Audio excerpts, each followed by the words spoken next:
In the words of the great Steph Curry, we can tell Donald Trump, night, night. In the words of the great American poet, Nellie, it's getting hot in here. This is our time, America. This is when we stand up. This is when we break through. The future is here. It's in our grasp. Let's go win it. And thank you, Joe Biden, for your leadership. Let me know in my heart, when my days are through, America, America, I gave my best to you.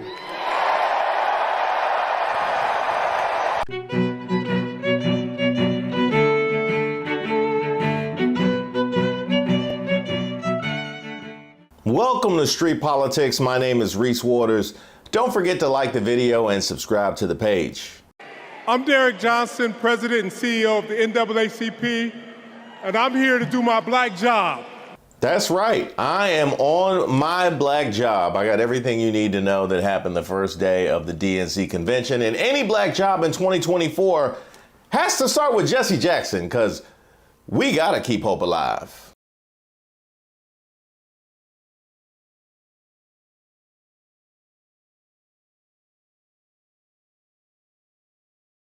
Shout out to them with a very intentional nod to the previous generations of activism and leadership.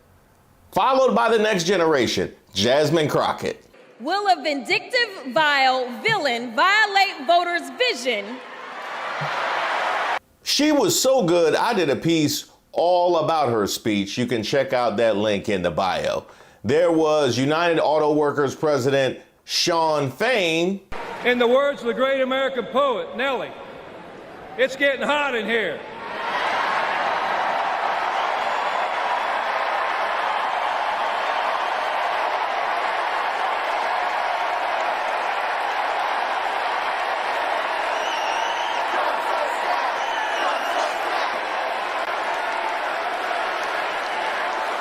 Nelly is having a bit of a resurgence, is he not?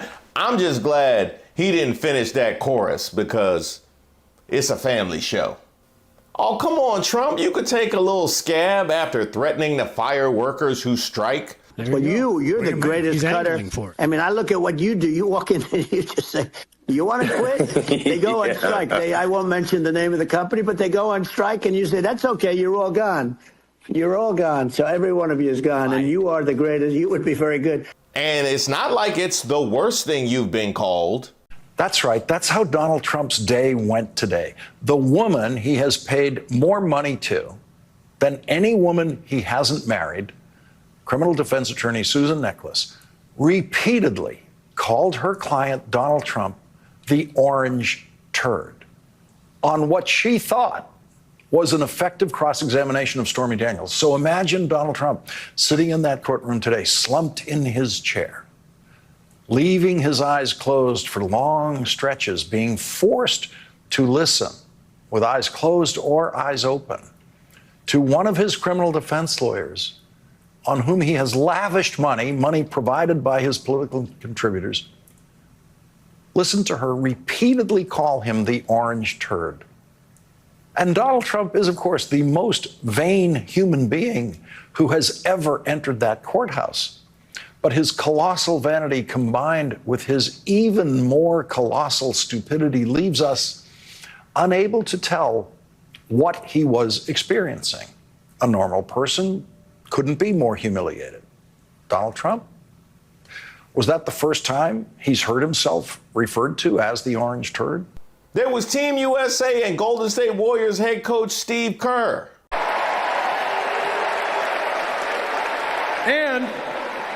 And after the results are tallied that night, we can, in the words of the great Steph Curry, we can tell Donald Trump, night, night.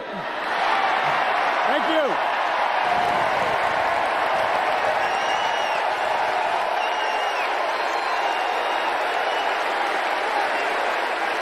And I got to give him a lot of credit, not just for the gold medal, but his new draft was much better than the first draft, where he said that he would tell Donald Trump, in the immortal words of Kevin Garnett, Hell no! Trash ass nigga. now I'm from the beautiful state of Maryland, so you know I gotta big up Jamie Raskin. Hello, America. And welcome to the Democracy Convention. Welcome to the Freedom Convention. And thank you for the beautiful weather, Chicago. It's been a little rough on Capitol Hill, where it's not just the heat, it's the stupidity. Hey, J.D. Vance, do you understand why there was a sudden job opening for running mate on the GOP ticket? They tried to kill your predecessor. Now, can we just talk about that for a moment? The volume of people who worked closely with Donald Trump, who refused to endorse him, refused to even make appearance at the RNC's convention. It is so one-sided in terms of both political star power and real-world star power that you have every night headlined by a president. My man can't even get a return phone call from the previous Republican presidents. This is what this schedule's looking like.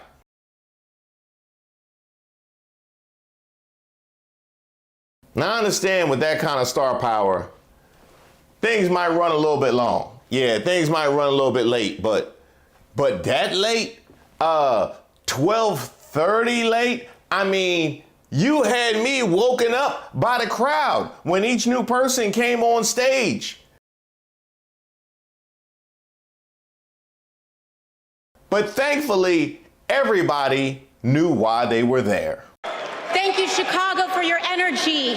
Thank you, Kamala Harris and Tim Walz, for your vision. And thank you, Joe Biden, for your leadership.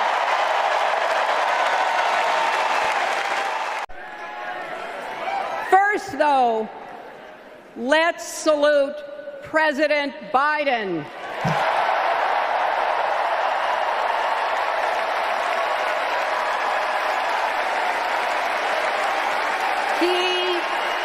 He has been democracy's champion at home and abroad.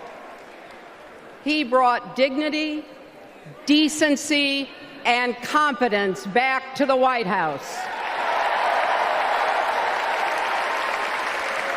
And he showed what it means to be a true patriot. Thank you, Joe Biden, for your lifetime of service and leadership.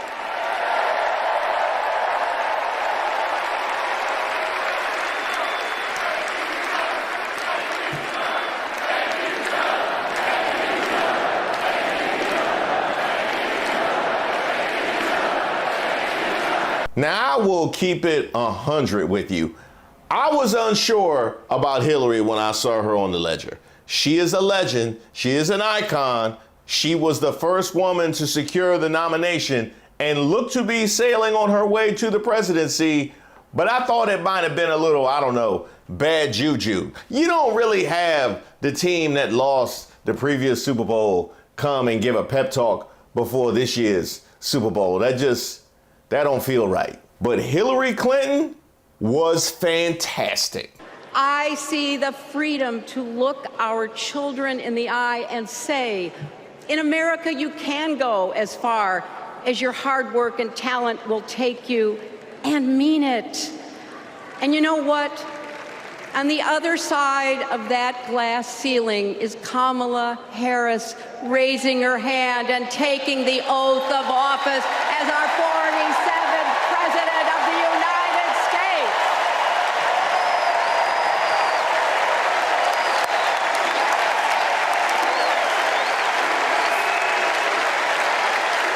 Because, my friends, when a barrier falls for one of us, it falls. It falls and clears the way for all of us. So for the next 78 days, we need to work harder than we ever have. We need to beat back the dangers that Trump and his allies pose to the rule of law and our way of life. Don't get distracted or complacent. Talk to your friends and neighbors. Volunteer. Be proud champions for the truth and for the country that we all love.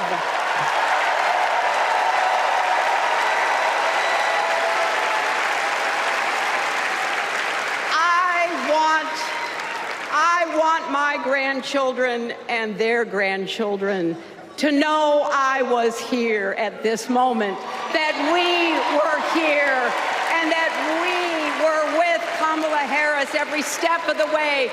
This is our time, America. This is when we stand up. This is when we break through. The future is here. It's in our grasp. Let's go win it.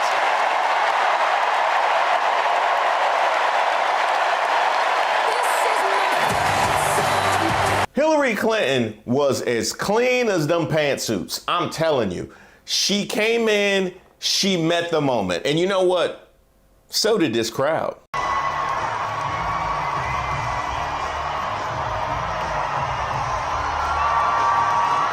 They knew the assignment last night.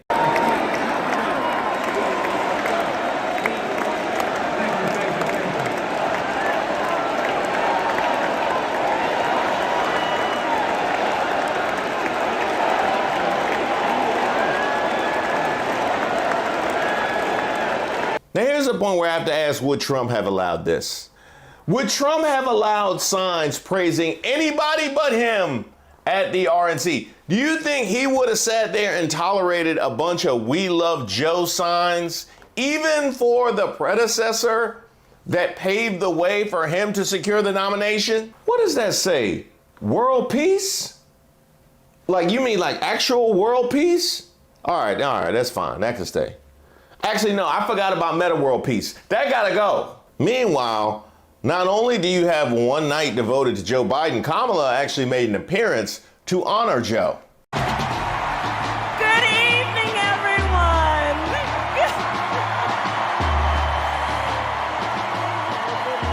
Good evening, good evening.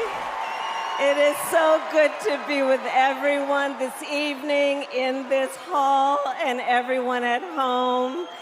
This is going to be a great week. And I want to kick us off by celebrating our incredible President, Joe Biden,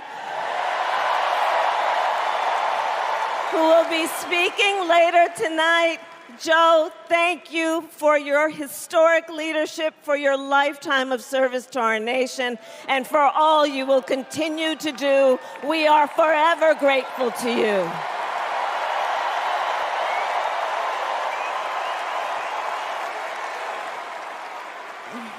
Thank you, Joe.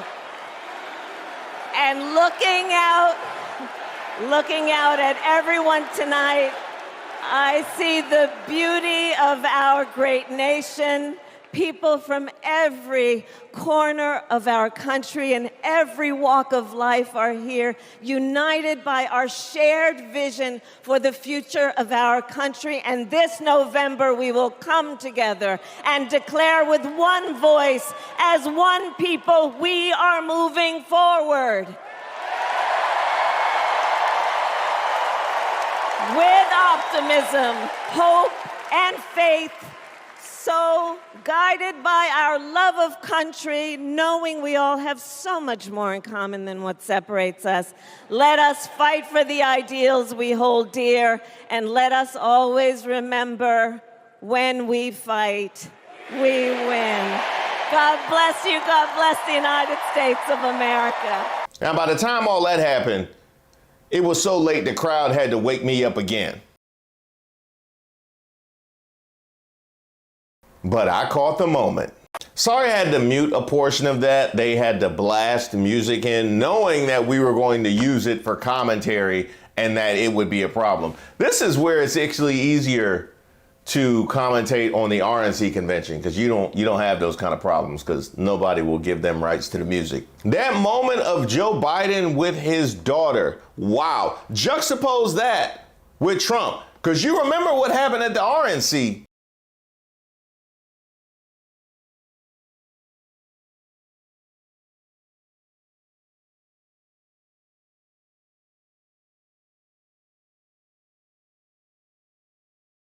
Basically, Joe Biden is the guy that Republicans want Trump to pretend to be. Is there any way you could dispense with the insults and come off like a religious family man full of conviction? Oh, you mean like this? But I ran with a deep conviction in America. I know and believe in an America where honesty, dignity, decency still matter. An America where everyone has a fair shot and hate has no safe harbor.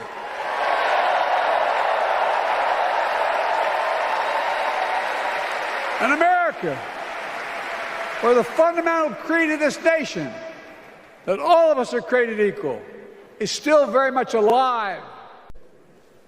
Nowhere else in the world could a kid with a stutter and modest beginnings in Scranton, Pennsylvania, and Claymont, Delaware, grow up to sit behind the resolute desk in the Oval Office.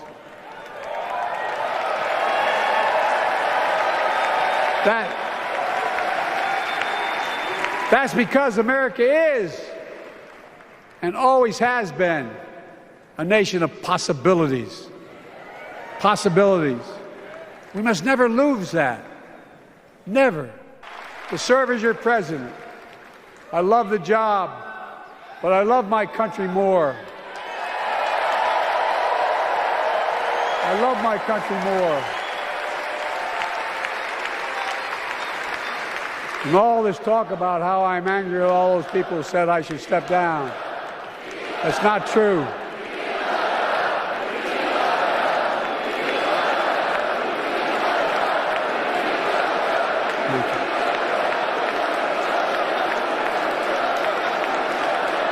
I love my country more, and we need to preserve our democracy. In 2024, we need you to vote. We need you to keep the Senate. We need you to win back the House of Representatives. And above all, we need you to beat Donald Trump. You tell me what job Trump would have walked away from for the good of somebody else. Oh, they want me to step down? Are the feds coming? There isn't a single action this man has taken in his entire life that wasn't self-serving. Oh, you just happen to identify with black people now that you need our vote. Funny how this didn't happen when you were actually in power. So naturally, a man like Joe Biden had to have some smoke for old Donnie. Guess what? On his watch, the murder rate went up 30%, the biggest increase in history. Meanwhile, we made the largest investment, Kamala and I, in public safety ever. Now, the murder rate is falling faster than any time in history. Violent crime has dropped to the lowest level in more than 50 years. And crime will keep coming down when we put a prosecutor in the Oval Office instead of a convicted felon.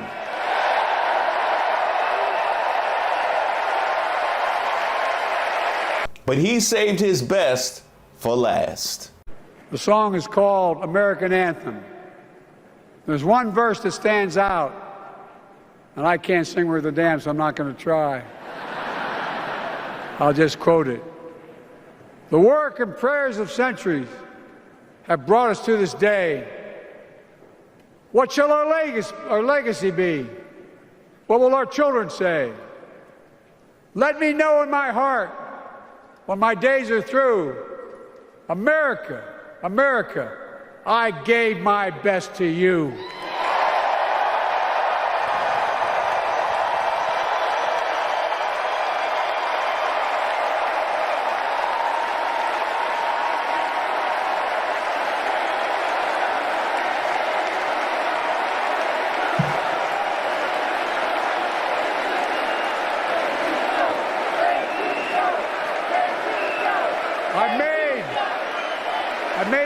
mistakes in my career, but I gave my best to you.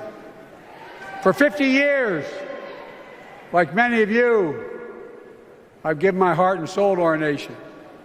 And I've been blessed a million times in return with the support of the American people. Now I understand there was a big movement to watch it on C-SPAN because a lot of you guys are sick of the commentators on CNN and MSNBC wearing blue hats over red hats. Well, I made the mistake of listening to them, and I heard a bunch of people talking about how angry Joe Biden sounded, how ingracious Joe Biden sounded. And then we had all these speakers. Some of them were, anonymous ranting mediocrities that pushed Joe Biden way deep into the night. I kind of feel sorry for Biden. I mean, they took this away from him at the pinnacle of his career. I understand why he appeared angry at times.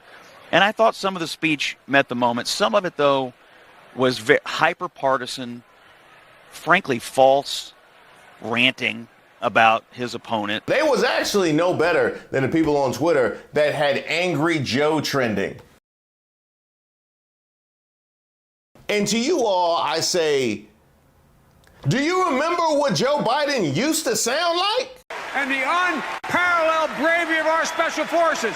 We can now proudly say what you've heard me say the last 6 months. Osama bin Laden is dead and General Motors is alive. When Joe Biden stopped sounding like Angry Joe all the time, you wondered what was wrong. Do you want Angry Joe or Sleepy Joe? The man had one job, and his job was to put Kamala over. Those of you wrestling fans or UFC fans, you know exactly what I'm alluding to. We don't have it so much in basketball and football. They just get blown out. In boxing, they just get knocked out. The old guard uses their cachet and transfers the glow over to the new guard. And he did that. Selecting Kamala was the very first decision I made when I became our nominee. And it was the best decision I made my whole career.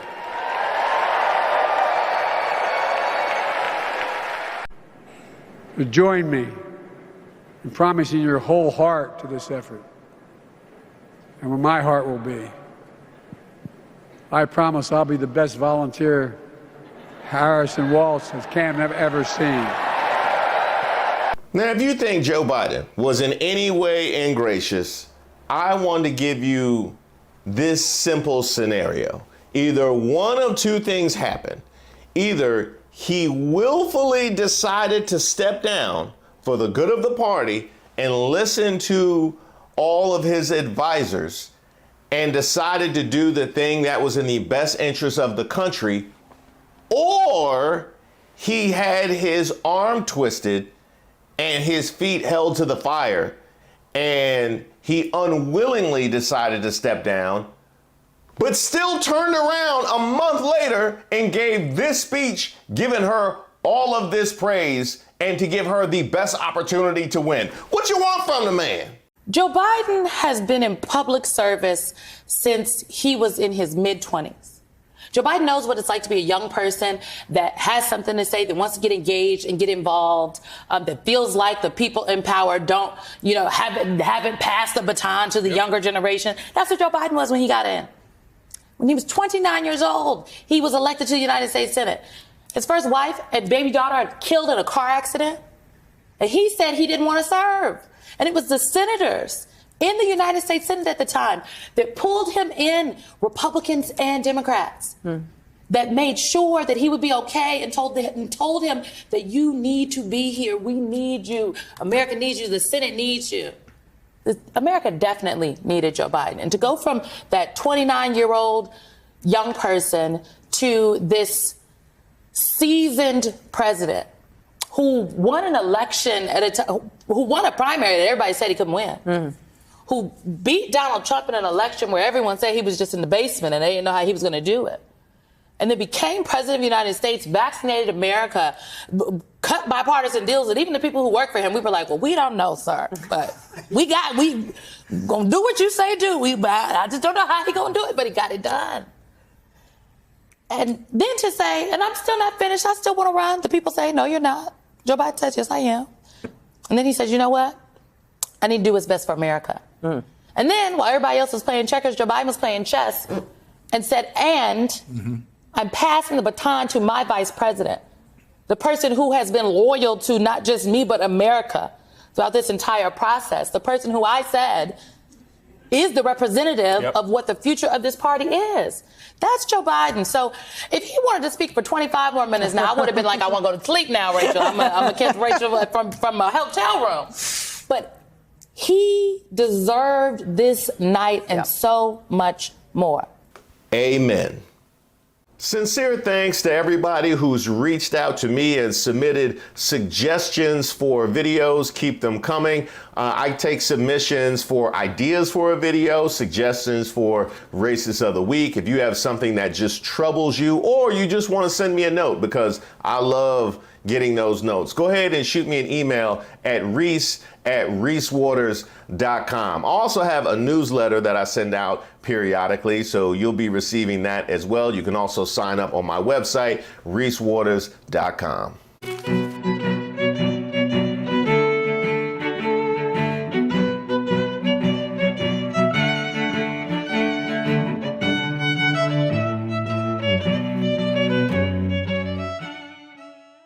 There's the childish nicknames, the crazy conspiracy theories, this weird obsession with crowd sizes.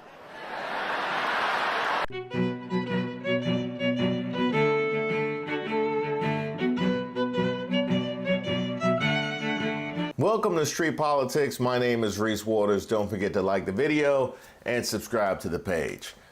All right, Barack Obama, you want the good news or the bad news first? Let's go with the good news. I got the White Sox jersey that you asked for, and Michelle, she killed it last night. For years, Donald Trump did everything in his power to try to make people fear us. See, his limited, narrow view of the world made him feel threatened by the existence of two hard-working, highly educated, successful people who happen to be black.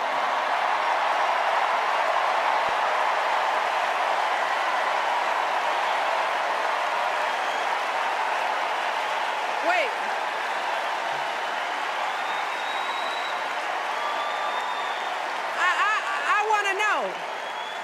I want to know, who's going to tell him that the job he's currently seeking might just be one of those black jobs?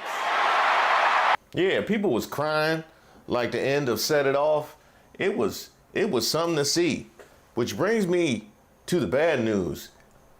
You up next. Yeah, and people talking on the internet, they saying that she gonna get the big piece of chicken at the post-event meal. Matter of fact, this guy I follow on YouTube put out a whole Michelle Obama video in the morning, and he didn't put yours out until the nighttime. Huh? Oh, that was me? My bad.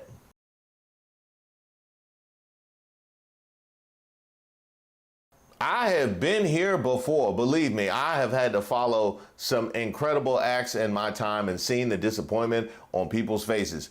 What you got to do, you just lean into it. Just lean into it. Don't fight it. Don't fight it. You have to turn them from her crowd into our crowd.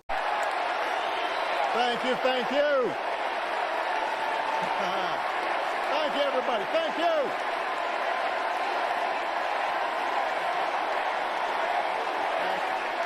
Thank you. All right. That's enough. Thank you, thank you. Chicago, it's good to be home. It is good to be home, and I don't know about you, but I'm feeling fired up.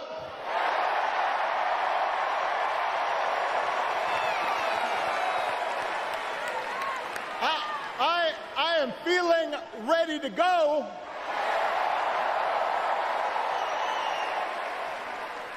Even if I am the only person stupid enough to speak after Michelle Obama.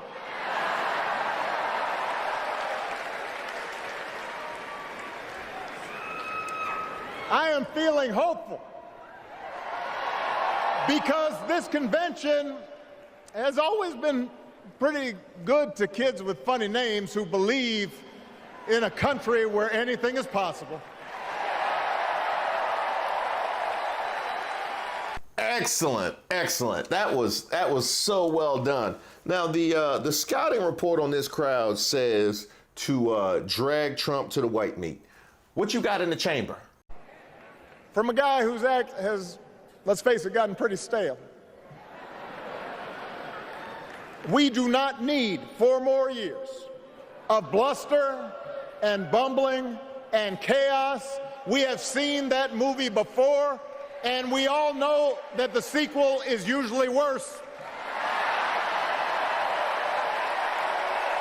Boy, you got that right.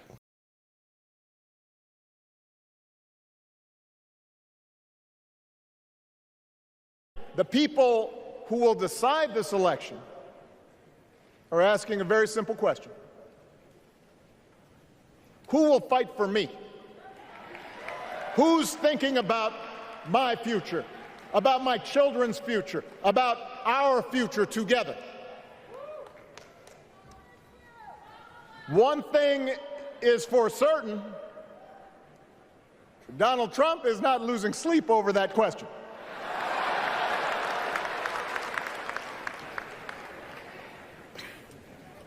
Here's a 78-year-old billionaire who has not stopped whining about his problems since he rode down his golden escalator 9 years ago. It has been a constant stream of gripes and grievances that's actually been getting worse now that he's afraid of losing to Kamala. There's the childish nicknames, the crazy conspiracy theories, this weird obsession with crowd sizes.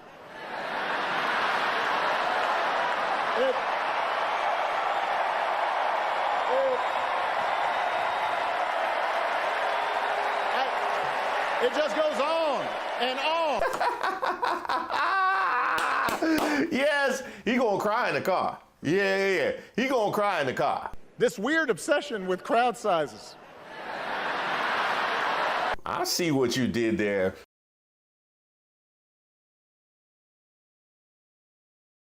Matter of fact, Michelle called him small too. Instead, it only makes us small. And let me tell you this, going small is never the answer. Going small is the opposite of what we teach our kids. Going small is petty, it's unhealthy, and quite frankly, it's unpresidential. You know what warms my heart is the knowledge that somewhere Trump with his equally tiny hands is alone in a room watching this. I know these ideas can feel pretty naive right now. We live in a time of such confusion and rancor, with a culture that puts a premium on things that don't last. Money, fame, status, likes. We chase the approval of strangers on our phones. We build all manner of walls and fences around ourselves, and then we wonder why we feel so alone. We don't trust each other as much because we don't take the time to know each other. And in that space between us, politicians and algorithms teach us to caricature each other and troll each other and fear each other. But here's the good news, Chicago. All across America, in big cities and small towns, away from all the noise, the ties that bind us together are still there. We still coach Little League and look out for our elderly neighbors. We still feed the hungry in churches and mosques and synagogues and temples. We share the same pride when our Olympic athletes compete for the gold. Because the vast majority of us do not want to live in a country that's bitter and divided. We want something better. We want to be better. And the joy and the excitement that we're seeing around this campaign tells us we're not alone. You know what? Why don't we give Joe Biden some love?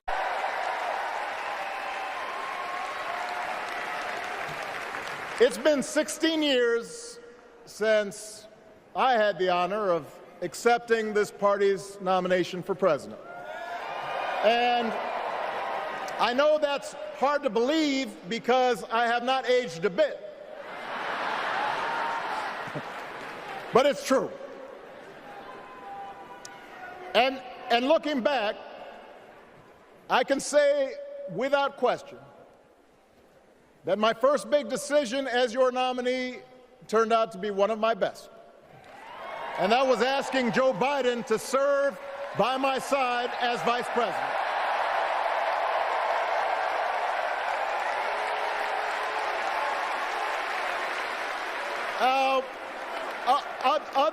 Other than some common Irish blood,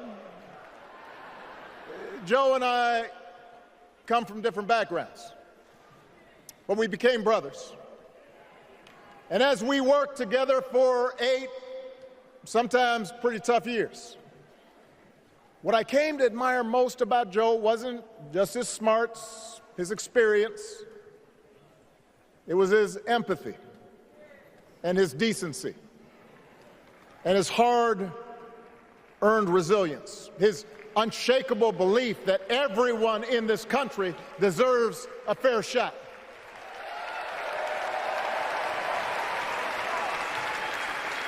And over the last 4 years, those are the values America has needed most. At a time when millions of our fellow citizens were sick and dying, we needed a leader with the character to put politics aside and do what was right. At a time when our economy was reeling, we needed a leader with the determination to drive what would become the world's strongest recovery. 15 million jobs, higher wages, lower health care costs. At a time when the other party had turned into a cult of personality, we needed a leader who was steady and brought people together and was selfless enough to do the rarest thing there is in politics, putting his own ambition aside for the sake of the country.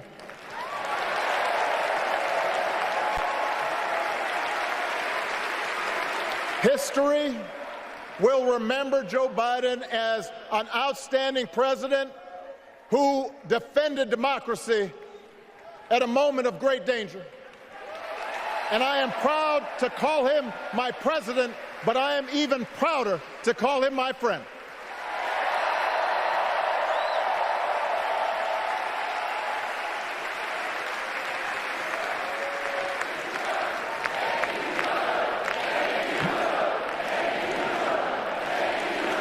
Fight back, Trump!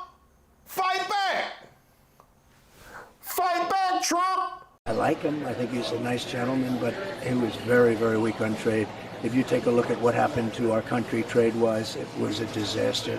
Take a look at Japan, take a look at China, take a look at what happened with some of these countries, what they did. But I happen to like him. I respect him and I respect his wife.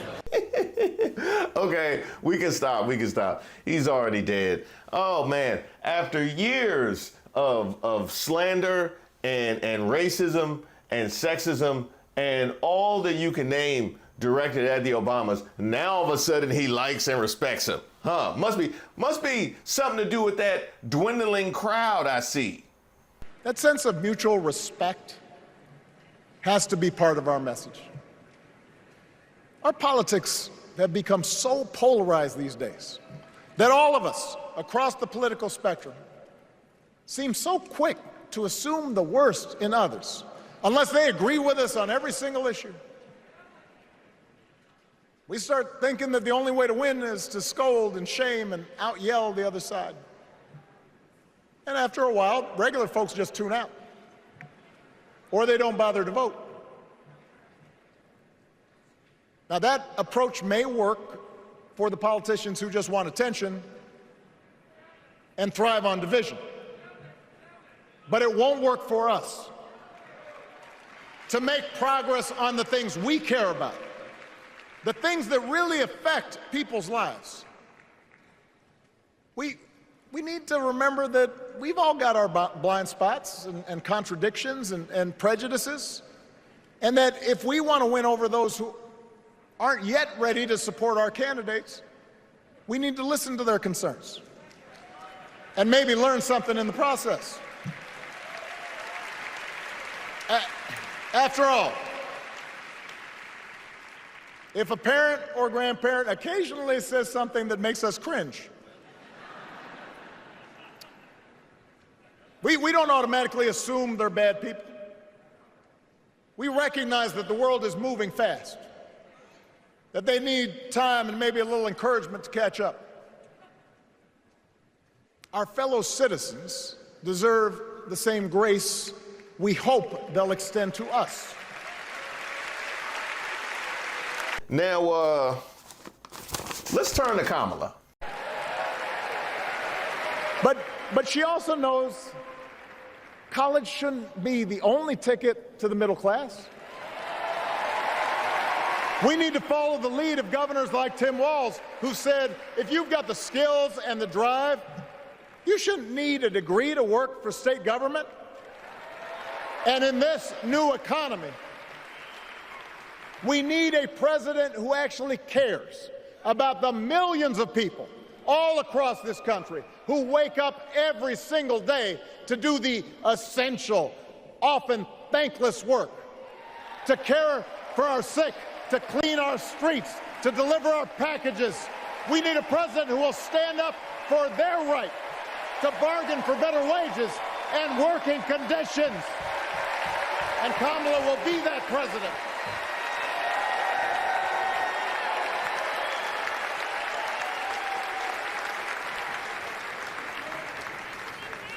Yes, she can.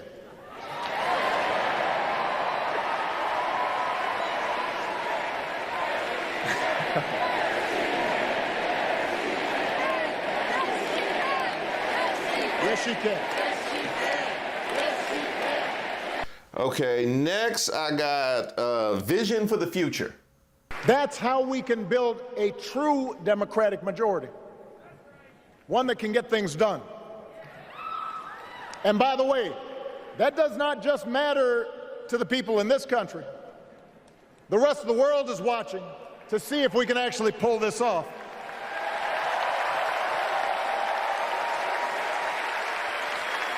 No nation, no society has ever tried to build a democracy as big and as diverse as ours before. One that includes people that over decades have come from every corner of the globe. One where our allegiances and our community are defined not by race or blood, but by a common creed. And that's why when we uphold our values, the world's a little brighter. When we don't, the world's a little dimmer. And dictators and autocrats feel emboldened. And over time, we become less safe. We shouldn't be the world's policemen, and we can't eradicate every cruelty and injustice in the world. But America can be and must be a force for good. Discouraging conflict, fighting disease, promoting human rights, protecting the planet from climate change, defending freedom, brokering peace. That's what Kamala Harris believes, and so do most Americans.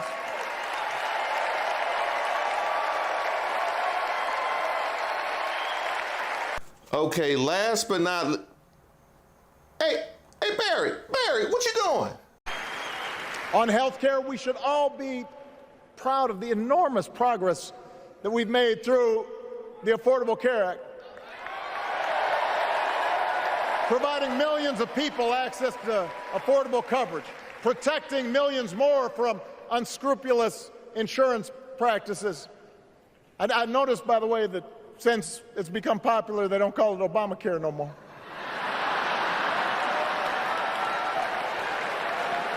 Oh, so we just riffing now. Okay, you feeling yourself. All right, I ain't mad. I ain't mad. You got it. Anything else? She'll work on behalf of every American. That's who Kamala is. And in the White House, she will have an outstanding partner in Governor Tim Walz.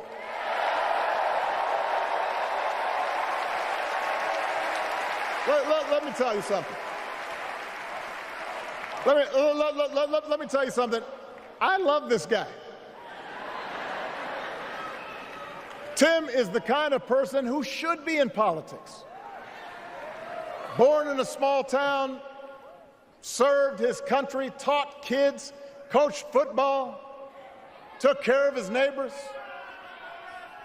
He knows who he is, and he knows what's important.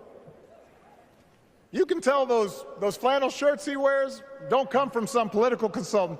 They come from his closet, and they have been through some stuff.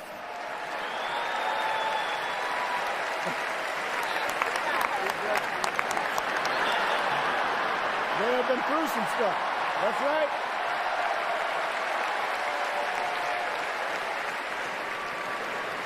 You did your research. You was paying attention. You did your research. Boy, you don't miss nothing.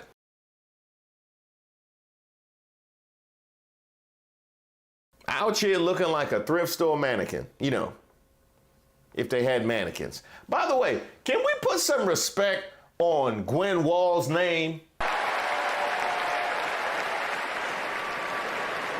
Every DNC speech, she reacting like Michael Jackson walking the streets of Bucharest. I love it.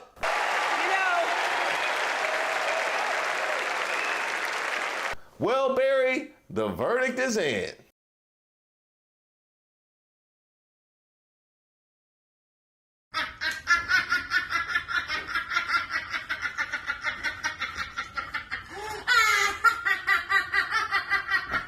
You killed it. Even Van Jones couldn't hate. The Goldilocks, they're not perfect. This was a masterful act of leadership. It was a sacred task. They took it on well. It was like an oasis. I didn't realize I had been in a spiritual desert until they created that oasis on that stage, and they did a beautiful job tonight. But truthfully, that might have had something to do with getting kicked off the cool kids MAGA lunch table.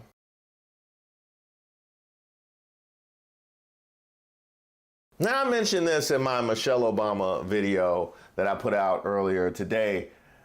We forget what political discourse used to sound like. We forget how dignified our elected leaders used to come off. Now I see why MAGA hates the Obamas so much. It's kind of like being on the junior high debate team and being forced to attend a college debate, knowing that you will never be able to talk that good. Wait a minute.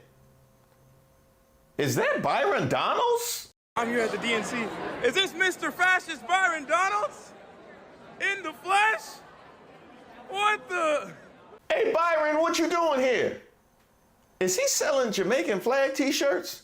Boy, hey, you know we gonna have to talk about this. Sincere thanks to everybody who's reached out to me and submitted suggestions for videos. Keep them coming. I take submissions for ideas for a video, suggestions for Racist of the Week. If you have something that just troubles you, or you just want to send me a note, because I love getting those notes, go ahead and shoot me an email at reese@reesewaters.com. I also have a newsletter that I send out periodically, so you'll be receiving that as well. You can also sign up on my website, reesewaters.com.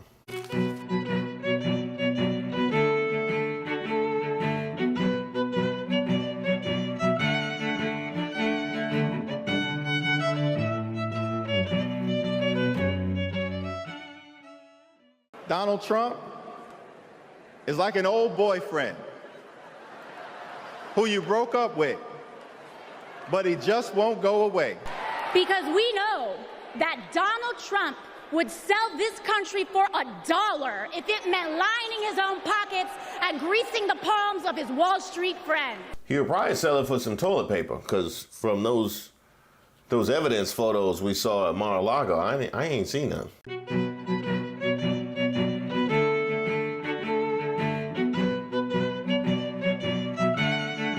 Hi, welcome to Street Politics. My name is Reese Waters. Now, a lot of you guys probably know that I am here in our nation's capital. I was born in Washington, D.C. and grew up in Prince George's County, Maryland, and I have a ton of pride in both. But there are a lot of places that are near and dear to my heart. My father is from North Carolina. My mother is from South Carolina.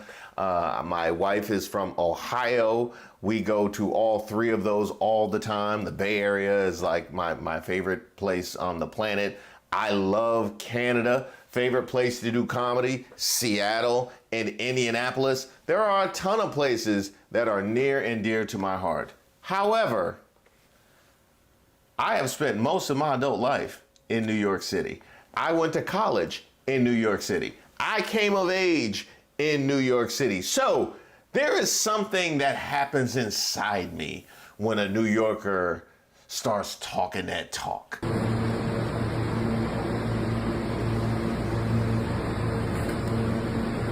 Now, I was here minding my own black business.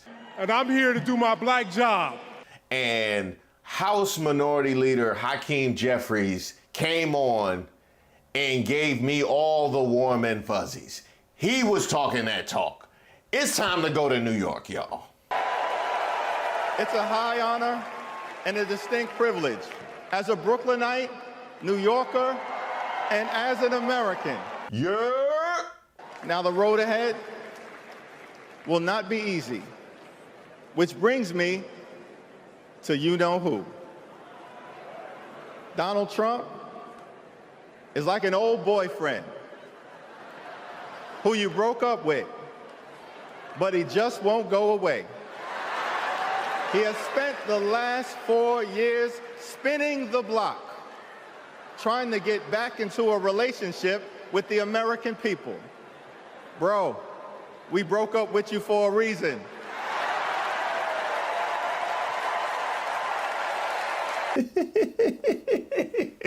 That is a perfect analogy and also a very relatable one. I've actually been on all sides of that. Apparently, so has the girl who they panned to. Particularly savage timing there. Bro, we broke up with you for a reason.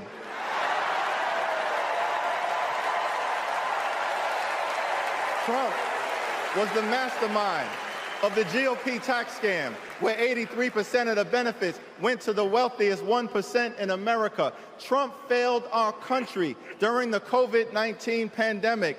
Trump is a chaos agent who is focused on himself, not the American people. Trump tried to destroy our democracy by lying about the election and inciting a violent mob to attack the Capitol. Trump put 3 extreme justices on the Supreme Court who destroyed Roe v. Wade. We broke up with you for a reason. Donald Trump can spin the block all he wants, but there's no reason for us to ever get back together. Been there, done that, we're not going back. He cooking. He cooking.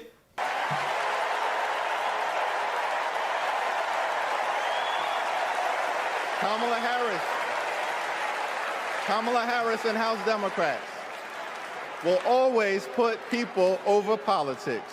Kamala Harris and House Democrats will lower costs and grow the middle class.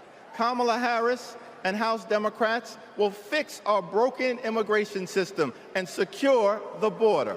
Kamala Harris and House Democrats will strengthen the relationship between the police and the community.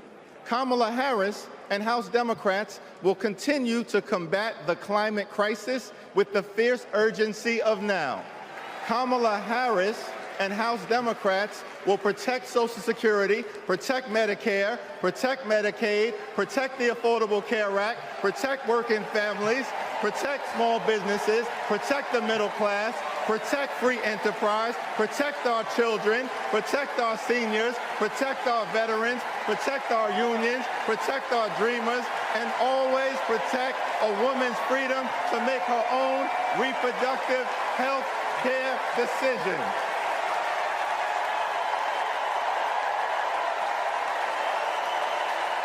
The extreme MAGA Republicans want to divide us. But the Constitution promises equal protection under the law. We are one nation, under God, indivisible, with liberty and justice for all. Together, together, together, let's build a brighter future for our children and our grandchildren. In the Old Testament, book of Psalms, the scripture tells us that weeping may endure during the long night, but joy will come in the morning.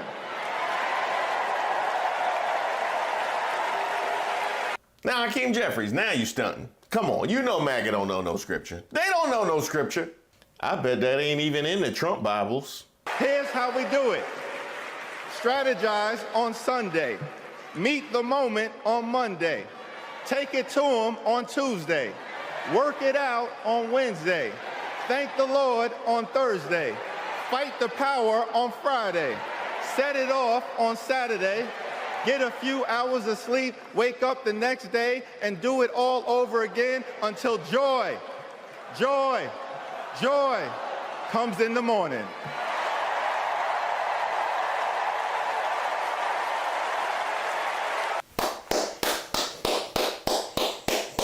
Somebody sign that man. Somebody sign that man. Now there's only 76 days left. There are only 76 days left.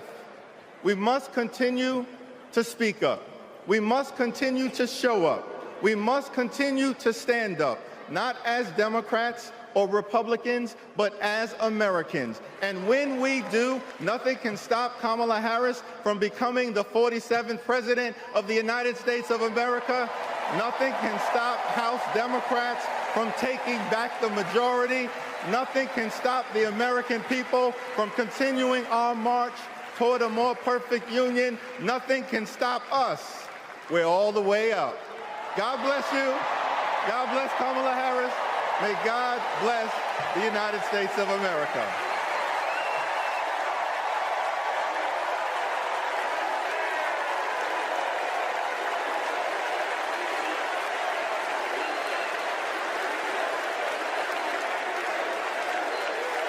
Quick question. When politicians start quoting my era of music, does that make me old?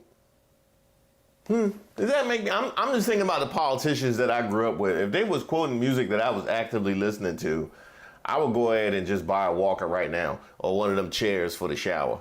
What I also appreciated about Hakeem Jeffries is he gave me a reason to spin the block on AOC's phenomenal speech from earlier in the convention. Talk that talk, AOC!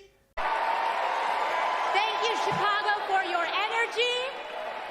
Thank you, Kamala Harris and Tim Walz, for your vision.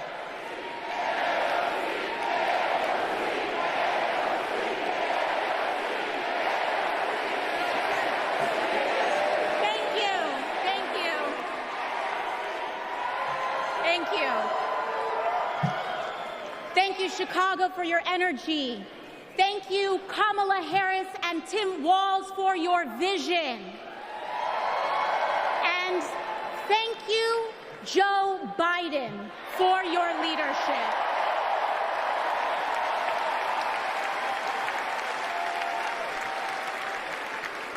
You know, 6 years ago, I was taking omelet orders as a waitress in New York City.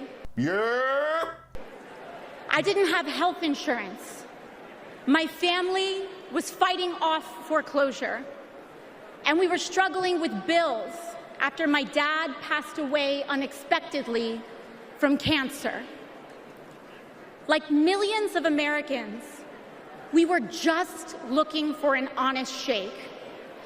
And we were tired of a cynical politics that seemed blind to the realities of working people. It was then, only through the miracles of democracy and community, that the good people of the Bronx and Queens chose someone like me to elect them in Congress.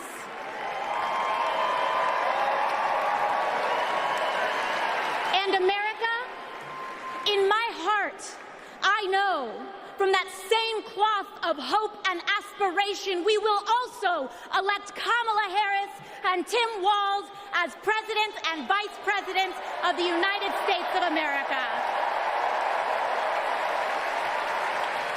I am here tonight because America has before us a rare and precious opportunity. In Kamala Harris, we have a chance to elect a president who is for the middle class because she is from the middle class. Wow, that is a novel concept. Imagine that, a person from your class having an identification with those struggles. That's crazy. She understands the urgency of rent checks and groceries and prescriptions. She is as committed to our reproductive and civil rights as she is to taking on corporate greed. And she is working tirelessly to secure a ceasefire in Gaza and bringing hostages home. No doubt something that had to be brought up and something that is front and center in her mind, and probably something that they had to have a lot of conversations about when they were deciding who they were going to get behind and who was going to speak and what exactly they were going to say. Touche. In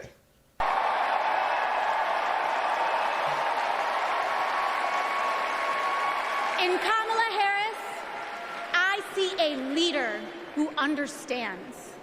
I see a leader with a real commitment to a better future for working families.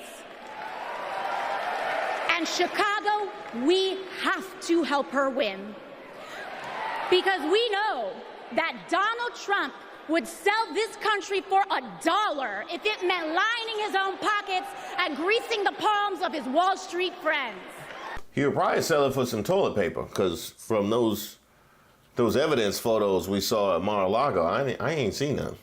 No, it was nothing but boxes in there. And I, for one, am tired of hearing about how a two-bit union buster thinks of himself as more of a patriot than the woman who fights every single day to lift working people out from under the boots of greed, trampling on our way of life.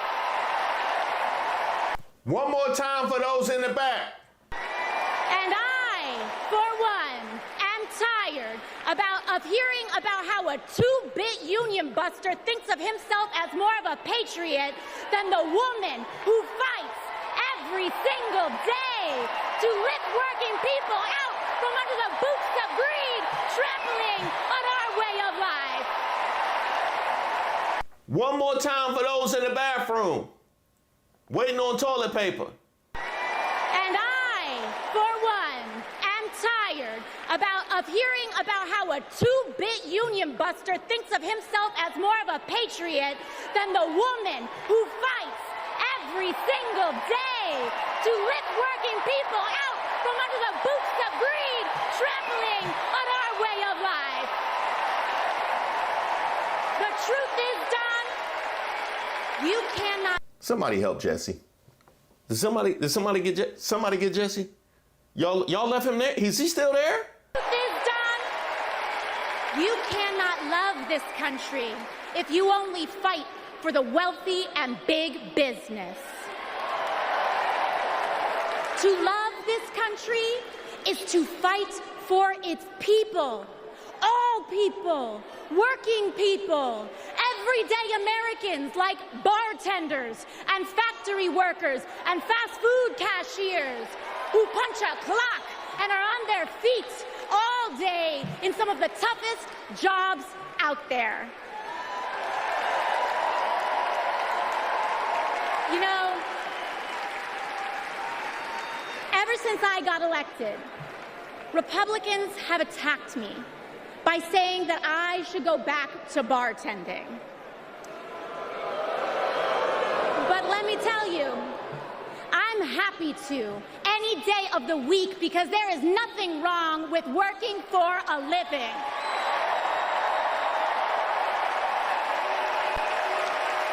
You gotta love the elitism that emanates from a party that loves to accuse the other party of being elitist.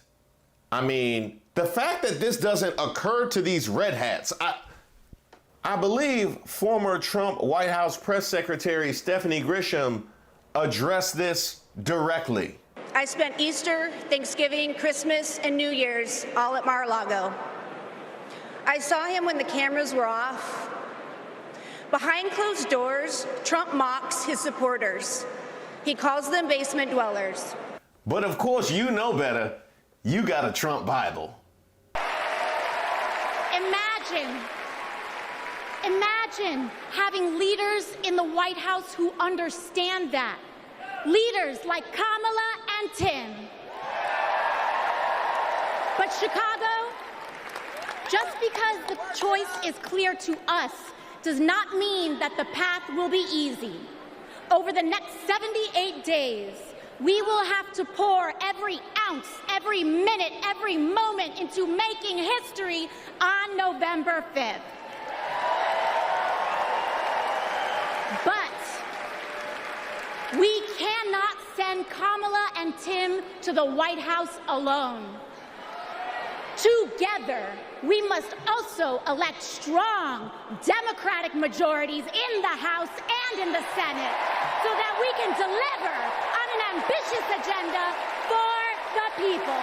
Something I have not heard a lot of people address during the course of this week are the down ballot elections. Very well said, AOC.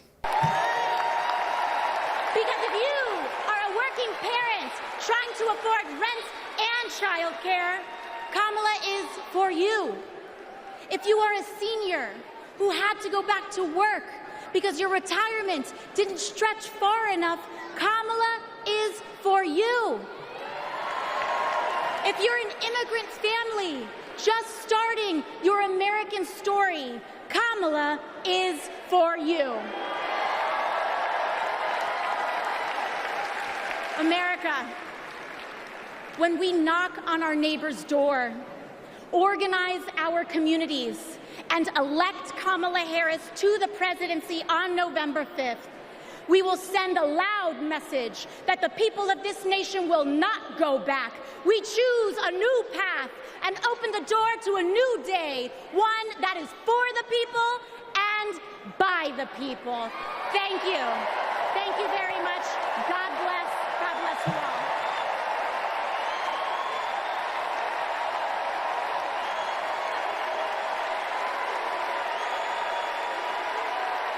Phenomenal. It hit all of the right notes and it checked all the boxes to making me feel whole again. I feel like I got my New York fix, like I just ate 2 chopped cheeses, like back to back. That was beautiful, and it really gives me so much confidence moving forward in the future of this party. From Hakeem Jeffries to AOC to Jasmine Crockett to Wes Moore to Pete Buttigieg, they set it off. We ready. Sincere thanks to everybody who's reached out to me and submitted suggestions for videos. Keep them coming. I take submissions for ideas for a video, suggestions for Racist of the Week. If you have something that just troubles you, or you just want to send me a note, because I love getting those notes, go ahead and shoot me an email at reesewaters.com. I also have a newsletter that I send out periodically, so you'll be receiving that as well. You can also sign up on my website, reesewaters.com.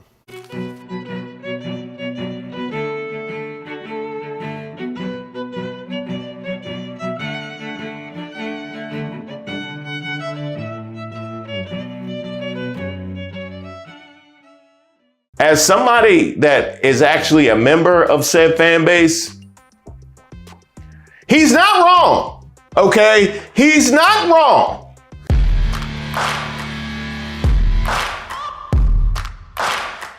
Welcome to Racist of the Week, where we expose the stupidity and hypocrisy of discrimination in hopes we can build a more perfect union. And also, laugh. As usual, I would like to thank today's sponsor, Racism. And don't forget to like and subscribe to the page, and definitely leave me any possible suggestions for nominees in the comments. Today's nominee, Jerry Jones and the NFL.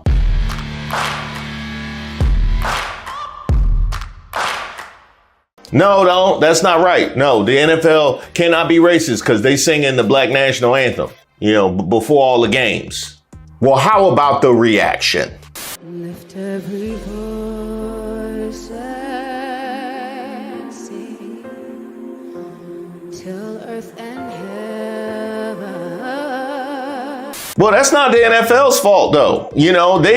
They can't help that some of their fans are racist. I mean, those people take their cues from outspoken right-wing nuts like Harrison Butker. That's not the kitchen. That's not the kitchen. Speaking of which, the NFL just showed how accepting they are to all different kinds of points of view and understanding of players using their platform to spread their message. Conveniently after we as a country have normalized open racism, misogyny, and homophobia.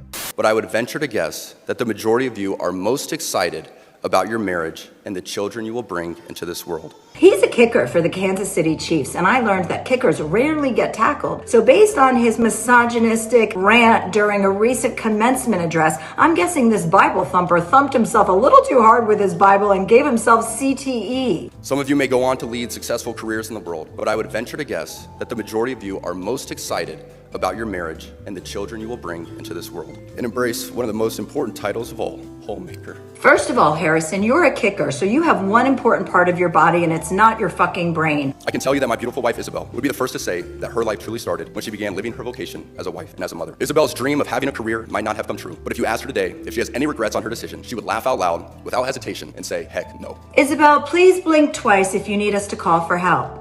But the real kicker is that Harrison Butker's mother is a renowned physicist who has a degree in chemistry and a master's in medical physics. So, who paid for all those youth athletic team fees and uniform fees and equipment fees when Harrison was a kid so he could grow up to have a career making millions of dollars for fucking kicking things? My guess is a working woman. Harrison, this is the first time I've heard about you, and hopefully the last. And after this, I'm going to go ahead and do what your fellow teammate does and just pretend like you don't exist. I don't talk to Harrison all year long, man. I just let him do his thing. We sit right beside each other in team meeting, and I don't say one word to him. Well, the NFL has come a long way. Well, that much is true. I mean, Marlon Briscoe, the first black starting quarterback in the Super Bowl era, wasn't quarterbacky and setting multiple records at the University of Nebraska, Omaha. So the Denver Broncos put him at cornerback. That's right, they put my man on defense. So wasn't no water boy positions that was available. They didn't want him to seat people at Mile High Stadium. Put him at cornerback. After throwing for 14 touchdowns and only 5 starts and rescuing the team in the process, it had to get to that point for them to even give him an opportunity. And by the way, those are franchise rookie records. The Broncos still didn't think he was quarterbacky enough, and he had to continue his career as a receiver. Then there's Warren Moon, who wasn't quarterbacky enough, despite winning MVP of the Rose Bowl in 1977, had to go to the Canadian Football League and throw for 5,000 yards in a season to get an opportunity. Hey, you remember when Charlie Ward won a national championship and a Heisman Trophy, and everybody knew he'd be the first black quarterback drafted in the first round since 1978, but then the NFL team said he was too short? So he played 12 seasons in the NBA, the league that's built around height instead? Yes, I do, Michael Harriot. I definitely do. What do all these athletes have in common? Because it definitely isn't dual threat. If Warren Moon started running in 1977, he still wouldn't have a first down. But this was just last year. This is what we do, and Rich, but I want my quarterbacks to be quarterbacky. And to me, Lamar Jackson's just a great athlete, and he's done a really good job, and he had a great game against the 49ers. Prisoners of the moment. He is not the MVP. Hell, that video could have been an hour long. I'm a football fan here in DC, where the founder of the team that used to be the Redskins, which is a convenient place to start, by the way, George Preston Marshall, was so racist, his name had to be pulled from all official team material, as well as his name from the stadium's Ring of Fame, from the team that he founded. Marshall was an avowed segregationist and the last NFL owner to allow black players on the team. Yeah, a football team. He did so only in 1962 after President Kennedy's administration threatened to evict the team from playing in the stadium, which was built on federal property. So if you're scoring at home, he was willing to lose the team in order to keep a football team all white. That is some championship level racism right there. That's Super Bowl level racism. Even when Marshall died in 1969, his will stated that none of his estate was to go to any institution that backed school integration. He was racist from the grave, and his racism even outlived him. Fight for Old Dixie was in the fight song that I sang as a kid. Which brings us to current day, the team that is now the Commanders, which remains trash. I know eventually they'll get rid of it, but I mean, how you expect us to get excited for the football team only to come to the table and realize that we are still the Commanders? This is from Front Office Sports. The Commanders fired an executive, Raul Enteen, after he was secretly recorded by a woman working for longtime far-right cornball James O'Keefe. In the videos, Enteen answers a series of increasingly direct questions about his workplace while being recorded. A woman off camera repeatedly asks Enteen about his job duties, history, and workplace. She's identified in the video only as an operative for O'Keefe's company. The video advertises O'Keefe's American Swiper campaign to hire people to use dating apps to entrap and record unwitting subjects. And by unwitting subjects, we mean people that use dating apps, for dating. That is the world that we're in right now. If it's not somebody getting you to support somebody politically, if it's not somebody trying to fill out their kickball team, it's somebody working for James O'Keefe. Thank you for making the world a far worse place and making me extremely grateful to be married. I will say that, extremely grateful. Who knows what videos they'd have got of me back in the day. Now, if you're thinking that these have to be the worst people on the internet, you would be right. For years, O'Keefe produced similar videos of liberals and Democratic operatives for Project Veritas until he was fired in 2023 after the organization's board said he spent an excessive amount of donor funds in the last 3 years on personal luxuries. Last year, the Westchester, New York district attorney said it was criminally investigating O'Keefe. At the time, his lawyer said the investigation stemmed from disgruntled former employees of Project Veritas who had a problem with their CEO using too many car services to pay for fundraising efforts, which paid their salaries. The car services paid their salaries. Now, as for what he actually said, the video showed Enteen, the team's VP of content, insulting, quote, mouth-breathing fans, racist owners, and homophobic players. Quote, most of the fans, I would say, are high school educated alcoholics, adding that they are mouth breathers. Now, as somebody that is actually a member of said fan base, he's not wrong, okay? He's not wrong. All right, he is accurate. You just can't say that as a representative of the team. Once it's out there, you can't pull that one back. Now, though O'Keefe has an extensive history of selectively editing videos or outright doctoring them, the Commanders distanced themselves from Enteen in a statement on Wednesday. Quote, the language used in the video runs counter to our values at the Commanders organization. We have suspended the employee pending an internal investigation and will reserve further comment at this time. He was later fired.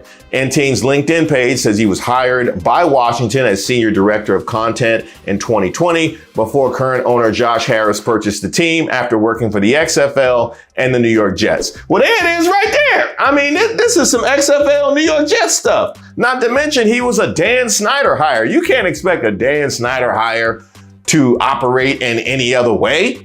Now, he locked his social media accounts after the publication of the video, did not immediately respond to a request for comment.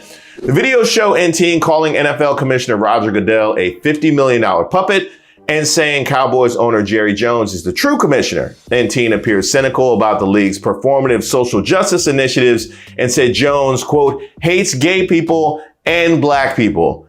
What? Jerry Jones hates black people. Not the Jerry Jones who was identified with a mob opposing the integration of schools. Not that Jerry Jones.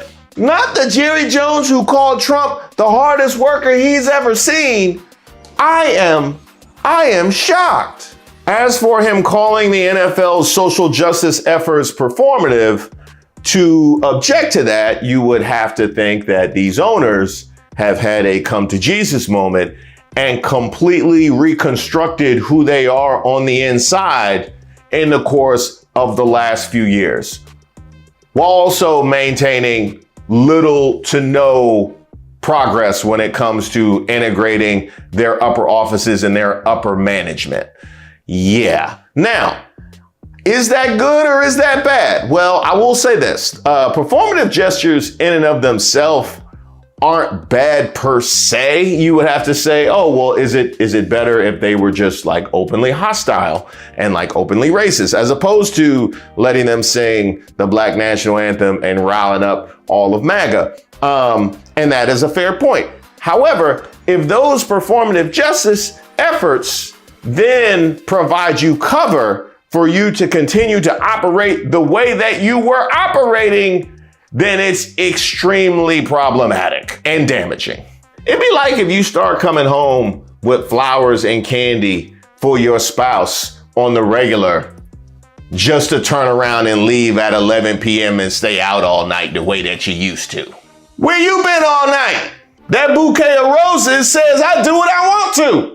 NT said the team's black players are from a community that is inherently very homophobic and repeatedly referred to players suffering from head injuries. Perhaps the most interesting moment in the videos comes when NT appears to admit being pressured into lying through the team's official social media accounts. He recalled an infamous incident in 2021 when sewage rained on Washington fans and he had to tweet that it was actually water, spin he referred to as state-run media. And if you are at all familiar with Dan Snyder, you know that is not an exaggeration. That is definitely not an exaggeration, nor is it the idea of sewage raining down on fans. I had to look up again and see what year that was, because it feels like sewage regularly spills down on fans of that particular franchise. In fact, anytime that we watch a game of this franchise and there is not sewage that is spilling down on fans, we consider a win. We consider that anytime that this franchise is not trending for something going horrifically wrong with the stadium, we consider a win. Yeah. We went 7-10 last year. As for the issues at hand, head trauma is something that's going to be a continual point of discussion moving forward, considering how little we know about the long-lasting effects. However, the fact that he is that concerned about it tells you it is a very real thing.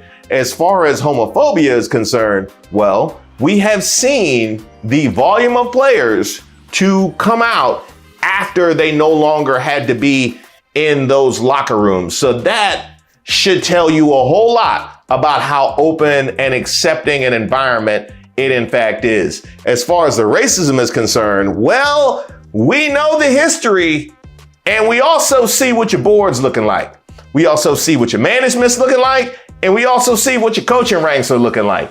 So as far as I'm concerned, between James O'Keefe and this woman and the NFL and Jerry Jones and these fans on social media. There is one honest person in this entire story, and he was fired for it. Thank you guys so much for watching the video, and especially those of you that have liked and subscribed to the page. Did y'all know I had a website? I know, it's so kind of old-fashioned these days. Yes, I have a website, reesewaters.com. There you'll find my most recent work, but also my past work if you want to know a little bit more about me. You'll also find a portal where you can sign up for my newsletter. You could also sign up by sending me an email at reese@reesewaters.com. You could also send me any suggestions for ideas, something I need to take a look at, or you just want to say hello. And by the way, if you go to the website now, you'll find a little something special. That's right, we got merch. There's mugs there, there's t-shirts there, there's hats there, repping street politics, troubled waters, and of course, Racist of the Week. Where would we be without Racist of the Week? I don't know that I would have any content.